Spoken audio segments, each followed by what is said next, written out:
What even is this article? 3 cut candidates on the Bengals roster ahead of training camp. So this kind of is confusing how it's worded, but what they mean is that these 3 players could be cut before the 53-man roster. They don't mean literally cut before training camp happens, because that, my friends, would be very stupid if these 3 guys got cut in the next 2 weeks, because that wouldn't make logical sense. So they don't go in detail in this article whether or not that's what they mean, but I'm going to use the fact that this is Clutch Points who posted this article, and Clutch Points knows what they're doing to some degree, and I'm going to assume that they mean before training camp, before the regular season starts. So these are 3 players that, in sense, won't make the 53-man roster and have a greater chance of being cut than other players on the roster. So let's talk about it. Starting off right away, he's right here in the image, and that is Chris Evans. Bengals, Chris Evans trying to find an opening. And to be honest, I don't think he'll be cut. I know that's crazy to say, but knowing the Bengals and how they operate, Travion Williams and Chris Evans will both make the active roster. Travion makes sense because he's the 3rd-string running back. Also, of course, he makes sense because he's also really good on special teams. Chris Evans, not as much does he make sense to keep, but at the same time, like I said before, they like him. I mean, they really like him. They see something in him. They think that he has a chance to become really good one day, or maybe utilized in some way.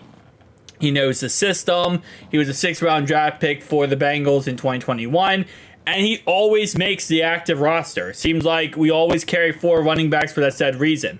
Now, if we picked up a running back in free agency or after the 53-man roster cuts, yes, it's very possible we could go ahead and get rid of Chris Evans. But I don't know. I mean, again, looking at the tendencies, all we can go off of is tendencies of what the Bengals have done in the past. I don't think Chris Evans gets cut. I think he does end up making the 53-man roster. Is it possible that Noah Cain or Elijah Collins plays so much better and they get the active roster spot over him? Yes. In a logical world, absolutely. In a Bengals world, probably not. I don't know. Chris Evans, Travion Williams, these are the 2 guys that last year we thought the potential we could cut one of the 2. Not both of them, obviously, but one of the 2 we didn't. We kept both of them. We kept 4 running backs into the season. I don't think he's going to get cut. I think he'll stay on the active roster, and I think he'll make the 53-man roster. The second guy is Tanner McLachlan. This one wouldn't make sense. Well, here's what I'll say, right? For the fact that he's a late-round draft pick, we drafted him at a position that we do have a lot of different, bodies at this point. But you also got to keep in mind, Drew Sample is pretty much a glorified fullback. Tanner Hudson is our tight end number 2. Mike Gesicki is going to be our slot receiver in sense, because that's what he played last year.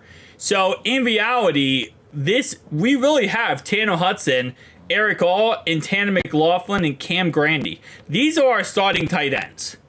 That's a slot receiver. That's going to be a fullback. And these are our tight ends. Now, does it make sense if he does get cut? Yes, because of the fact you have to cut down to the 53-man roster, is just how it works. But I feel like they like Tanner McLachlan, and I think he has a lot of upside, that they're not going to cut him. I think he will make the 53-man roster. The more I'm hearing about him, the more that people are talking about him, the more game tape I'm seeing from him in college. He was a very good vertical threat tight end. Guy can get really good separation on a lot of different defenders, and he's kind of the guy that stretches the field, and that's exactly what, we kind of see in Tanner Hudson. So he's, like, in my opinion, a younger Tanner Hudson. So I really see him as being a possible player to make the 53-man roster. I will say with Tanner McLachlan, again, he is in college. He did play that slot role, kind of like Mike Gesicki did last year, 90% with the Patriots, and also played a lot of slot with the Dolphins as well back in the day. So I really think that Tanner McLachlan will end up being he'll make the 53-man roster, in my opinion. So I disagree. I don't think he's a cut candidate. At first, when we first drafted him, before looking more into him, I was kind of like boldest? No. What's that word where you're extra confident about something? I forget what the word is, but I was a little bit extra saying that he's not going to be the 53-man roster, and you drafted another tight end to get cut. Now looking more into him and his skill set, I don't know if that's 100% accurate. I still will say my opinion has changed. Joseph Ossai in a difficult mix. I don't think that Joseph Ossai will go ahead and get cut. As it says right here, it's quite possible Ossai not only beats the cut scenario, but finds himself in a nice role in 2024. That's another guy. I think Ossai, the thing about him is I still think, again, it's the potential. He is young. He has all the potential in the world to be a really great edge rusher for us. Obviously, he's dealt with injuries so much throughout his career so far, his short career so far. But I don't think that they will go ahead and move on from him in any way possible. I think he will make the 53-man roster in the end. It just really comes down to who's better than him, right? And that's really what it would come down to. Looking at this, defensive line right here, well, yes, we have Cam Sample, Joseph Ossai, Sam Hubbard. Well, look at the other side. Cedric Johnson, is it possible he does really good and takes over for potentially Ossai? Yes. We did use a third-round draft pick on Joseph, so that's probably not going to happen.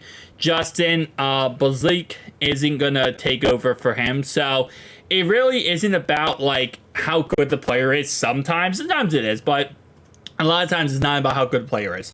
It's really about who is his backup.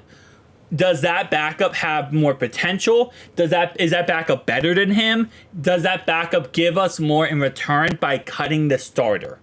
And if those answers are no, which I think right now really the answers are no to that, I don't think it's going to happen. I could see us cutting Jeff Gunner. I think Jeff Gunner is a cut candidate. And if I had to go through this list real fast, just simple, I think that Anthony is a cut candidate. I think Lance Robinson, outside of some of these guys like the, undrafted pickups here. But I think Jeff Gunner, Davis is going to be a cut candidate, Travis Bell, Maxwell, Jay is a cut candidate. I mean, there's a lot of players on this list. I know when it comes to clutch points here, they're not really strictly saying that these guys are going to get cut. They're just saying that they're a possibility. Kind of as I made a video about a month ago talking about players on the bubble going into training camp. And these are all players. I feel like there are players, like all these guys are listed here today, are on the bubble. They are. I think they have a better chance than the average bubble player. But again, you never know. Anything could happen. And that's why, the NFL, nothing's guaranteed in the NFL. Everything could go belly up within seconds. But guys, tell me down below your thoughts and opinions. I'll see you guys in the next one.